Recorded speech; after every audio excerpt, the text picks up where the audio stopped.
Welcome to Tech Tuesday. My name is Abbie Richie. I am the CEO and founder of Senior Savvy, which helps older adults learn to use their technology. And I'm here every Tuesday talking with people who are engaged in tech innovation as it relates to older adults. We have a great show lined up for you today. But before we get started, I want to thank our wonderful sponsor, ProCare HR. Let's face it, HR tasks, they can be a huge pain. And that's where ProCare HR is committed to helping you work out those kinks so that you can focus on delivering care. And ProCare HR can be located at procarehr.com. And with that, let's go ahead and run our show intro.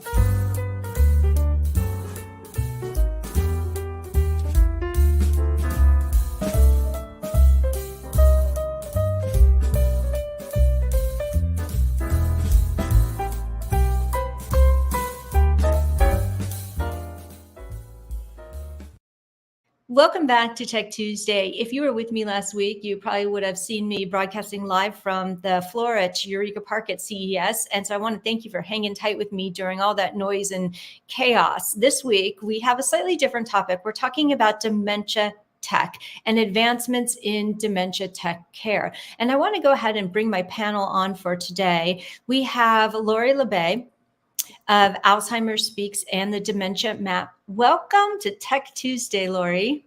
Well, I am thrilled to be here. Thank you for having me. Yeah, likewise. I'm so glad that you're here too. And I also want to bring on Allyson Schrier from Zinnia TV. Welcome. Thanks. It's great to be here.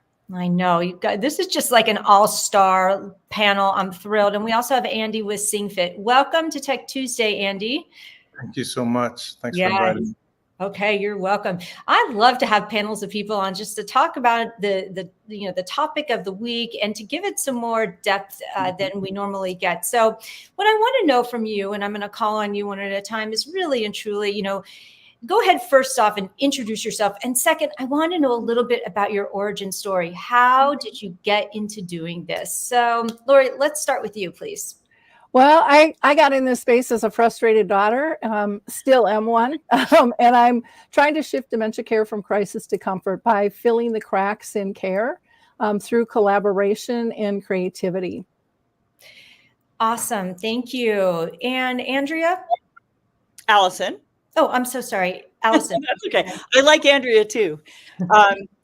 Yeah, sure. So as mentioned, I'm here with Zinnia. And I guess just to the origin story is simply that, like so many people in this space, my husband was diagnosed with FTD, a form of dementia, at the age of 47 when my kids were 12 and 15. And I was, the way that one gets when one is trying to figure things out that you know nothing about. And so there were some gaps in tools that I saw. And so Zinnia is a solution that fills those gaps. And I know that we'll talk more about that. Wonderful. Thank you. And Andy, how about you?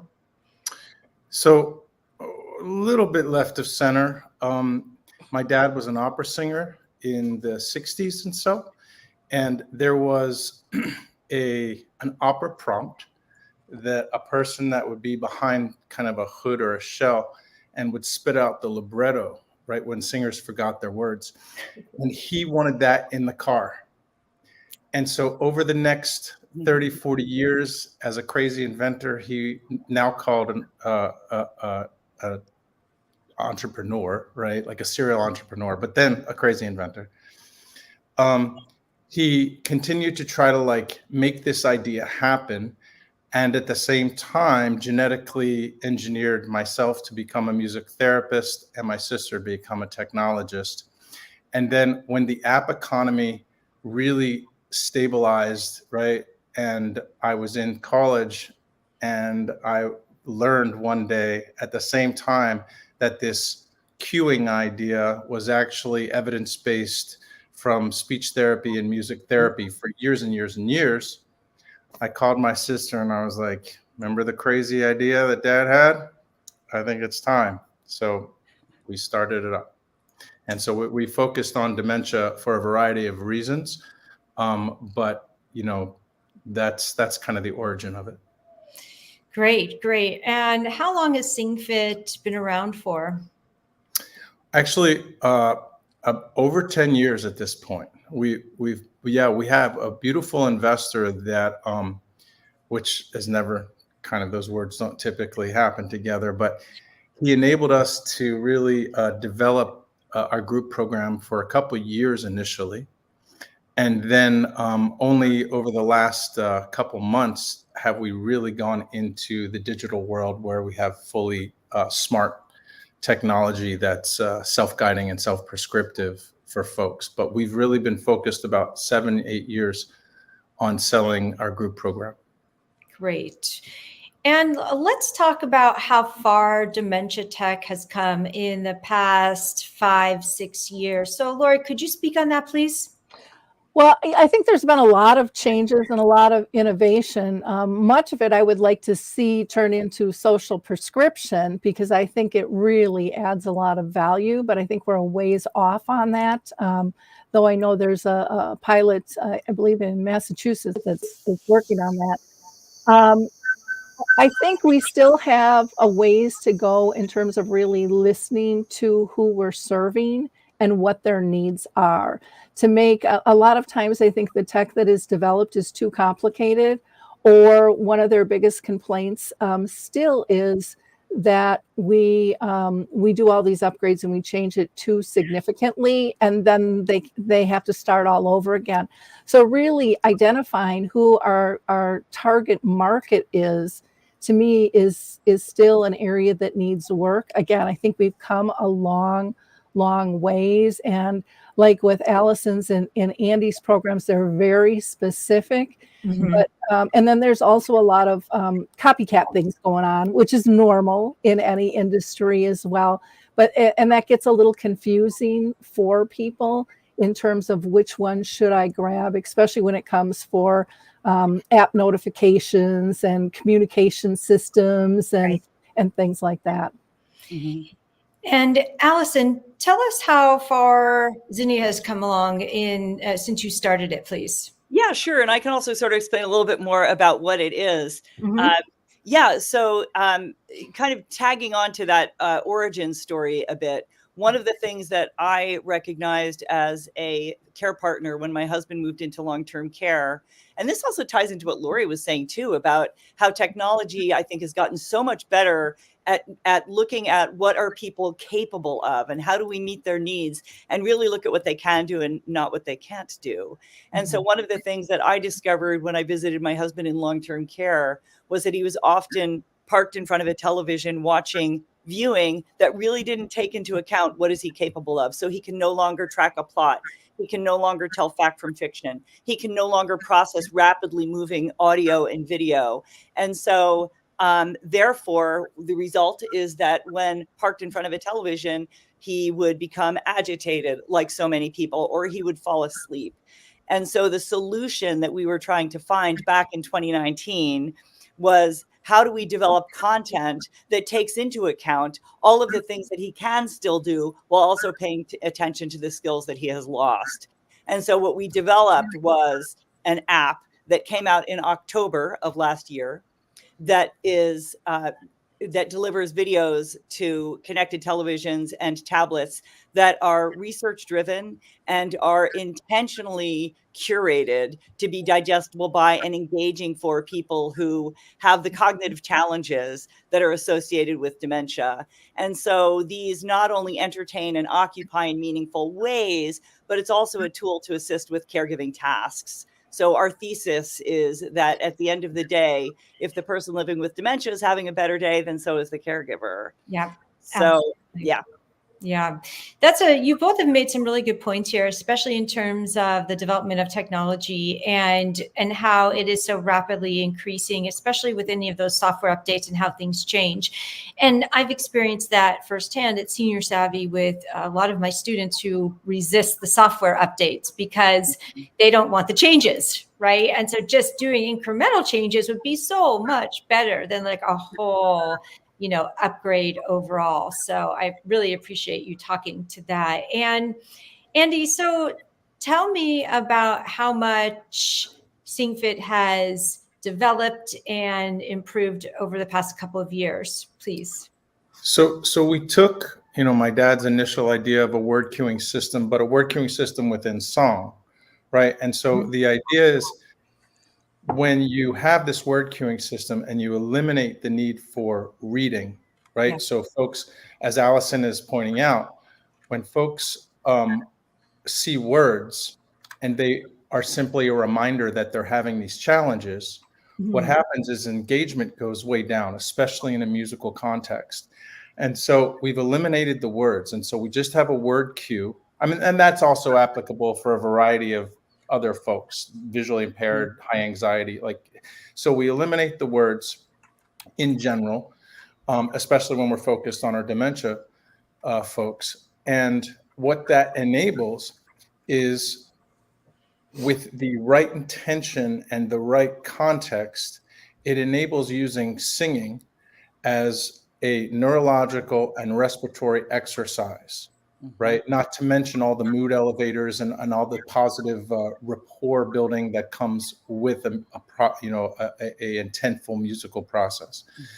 And so our group process has been really the thing that has kind of taken us for 5 or 6 years, like I was saying. And that includes training, trivia, movements, all these kinds of things that, I'm a bit of a control freak when it comes to being a music therapist. So I really wanted to create a program that was out of the box, that people follow, and that functionality is huge for me, because even with music therapists, and let alone people who are not trained musically, everybody relies on their own musical instincts, which can sometimes be brilliant, a lot of times be not so good. So to answer your question, I apologize, the roundabout, the last year or two, we've been working extremely hard, and actually just a month or so ago launched our first smart app that has algorithms based on diagnosis, age, musical preferences, long-term, short-term goals, and really prescribes. The app itself helps a caregiver prescribe the type of songs, like daily mood, right? Assessing daily mood, and really prescribing those songs to match the energetic patterns of somebody with dementia for that day, for that time, and really have a singing practice enabled. Thank you. That was a great answer. And Allyson, I want to ask you, does Zinnia have a similar technology built into it? It has the ability, so it doesn't have a prescriptive, let's assess the mood. Or AI? Right. We don't have an AI component, but what we do have are videos that are very specifically intended to help with, to be engaging, but also help with activities of daily living that are used at times of day. So for instance, in long-term care settings, one might play a video that is about eating breakfast. And these are all, they're gently paced. It's beautiful images of people doing the thing that we are about to do together in long-term care.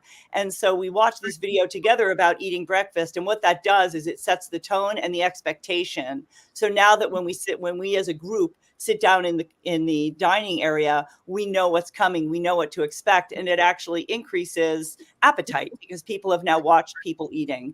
And what we've discovered, we just completed a 2-year research project at the University of British Columbia in conjunction with Vancouver General Hospital.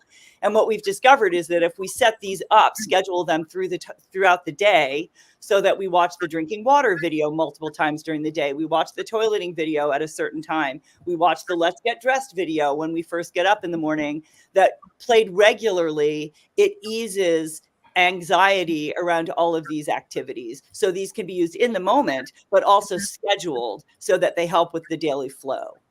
Great, great. And speaking of just resources, I know that, Lori, you are also the co-founder of the Dementia Map. Can you tell us about the various resources that are available there? Yeah, we have like 150 categories people can search, and we designed that site very different from a typical resource directory. So we wanted to work collaboratively with with profit, nonprofit, government agencies, and people who don't even see themselves as an entity of resource, like people living with dementia or care partners that have written books, have blogs, have groups.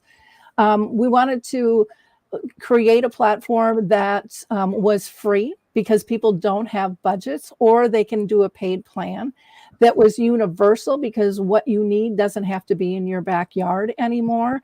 And so there is all kinds of things, from activities, which Zinnia is part of out there, and memory cafes, arts. There are all kinds of supports from getting diagnosed to end of life. There is information on specific things you can purchase. So maybe that's a book, maybe that's a product, maybe that's a service. Like I said, there's just a ton of stuff out there for people.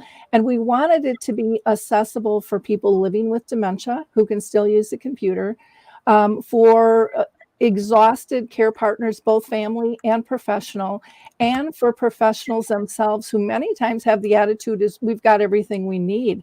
And I'm here to tell you we don't, because we wouldn't have dementia-friendly communities or memory cafes if we weren't talking abroad, because those were not our concepts. So we've designed the site so everything's in buckets. We've really listened to people saying, oh, gosh, I went to a site, now I can't find it. And so you can go to the resource directory, you can go to the glossary of terms, you can go to the blog, or you can go to the calendar of events. And, profiles are very simple.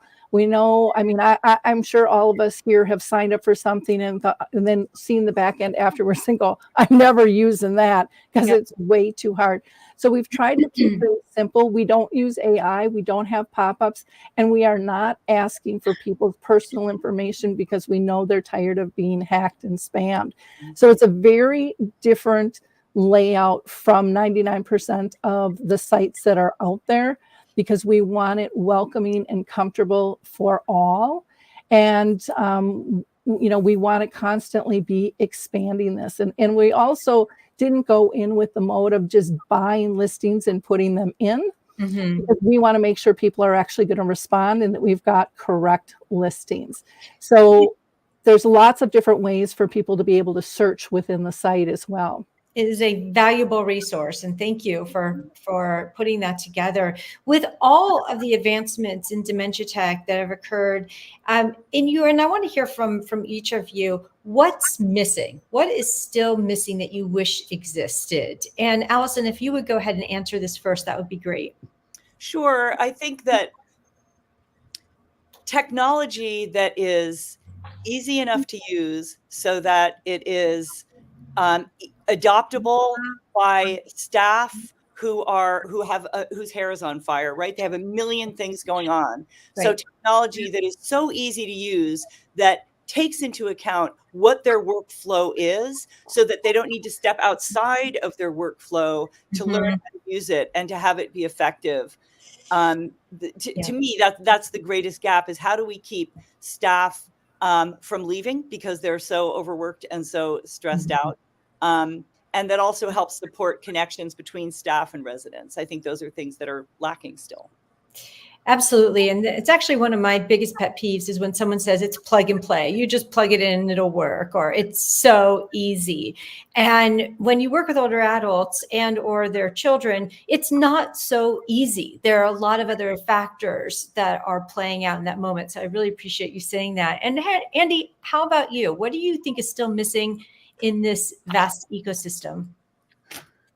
So I guess my answer is kind of selfishly motivated, but I'm in the middle of trying to figure out how to, now that we have a smart app, how do you integrate biometrics ethically, and what does that really mean in terms of relieving the caregiver and having a beautiful experience and cognitive exercise and reduction of agitation for the person with dementia. And so what I found is that the biometric world and the tech world, using sensors and looking at everything from heart rate to oxygenation to all these different types of biometrics. Mhm. What is, I think, still not being done is having software or having the sophistication of being able to effectively integrate the biometrics and be able to come out with an emotional assessment, right? An energetic and emotional assessment, and have it be accurate of where that person is at that time. Mhm. Because if that could happen, if the biometrics could, like a therapist, say this person's anxiety level is very high right now, but if the biometrics could actually have some sort of reading, then different kinds of solutions could be, pushed technically, right, to that person. Obviously, like a musical solution, right? Mhm. But there's a variety of different types of solutions. It could be that, the biometrics, for example, are tracking challenges in getting in the shower every single day or every single time that the shower happens, right?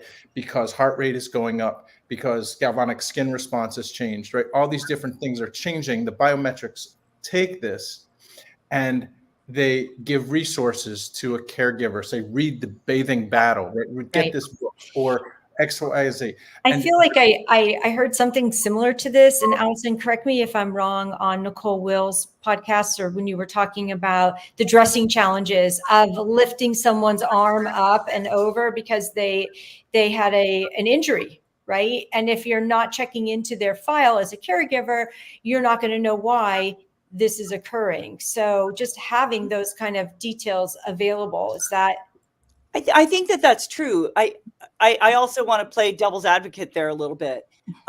Certainly we know, so for instance, pain, right? People who are living with dementia are dramatically undertreated for pain. So because I may lack the ability to have the facial expression that lets me grimace and show you that I'm in pain, and I don't have the ability to point to something. So therefore, if biometrics can help with that kind of thing, I think that's awesome. If somebody is having an issue getting into the shower, I don't necessarily need something that shows me that their heart rate is going up, because they're very likely demonstrate. I don't want to over Right.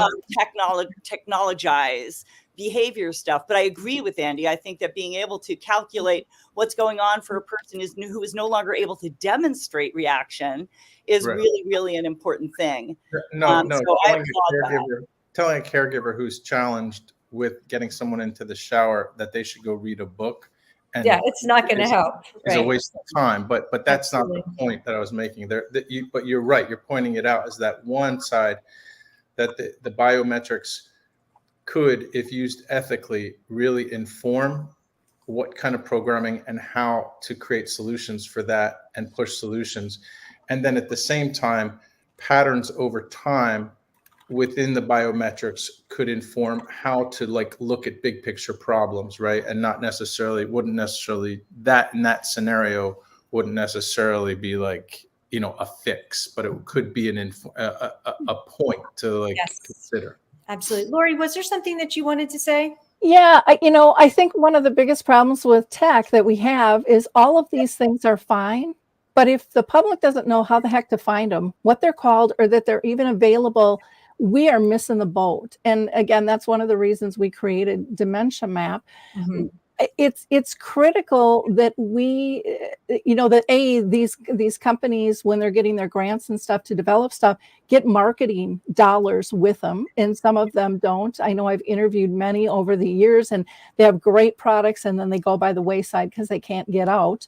And then they get another grant and they start something else all over again.